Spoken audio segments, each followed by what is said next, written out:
राज्यातले अवकाळी पाऊस आता ओसरणार आहे। पाऊस जाणार आणि त्यामुळे उन्हाची काहिली वाढणार असल्याचा अंदाज वर्तवण्यात आलाय। राज्यात पावसाळी हवामानाचा प्रभाव कमी होणार आहे। पुढील काही दिवसांमध्ये तापमानामध्ये 2 ते 3 अंश सेल्सिअसची वाढ होणार आहे। सध्या पश्चिमी विक्षोभाचा प्रभाव पूर्वेकडे सरकल्याने राज्यामध्ये पावसाळी हवामानाचा प्रभाव कमी होतोय। पुढील 2 ते 3 दिवस कमाल तापमान सरासरी राहणार आहे आणि त्यानंतर उन्हाची काहिली वाढेल, तर हळूहळू तापमान जे आहे ते तापमानामध्ये 2 ते 3 अंश सेल्सिअसनी वाढ होईल असं हवामान विभागाने सांगितले। दरम्यान आज विदर्भातील काही भागामध्ये येलो अलर्ट देण्यात आलेला आहे।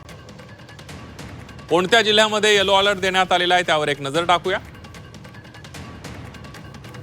पावसाचा येलो अलर्ट चंद्रपूर, वर्धा, अमरावती, यवतमाळ, भंडारा, गोंदिया, नागपूर आणि गडचिरोलीमध्ये देण्यात आलेला आहे।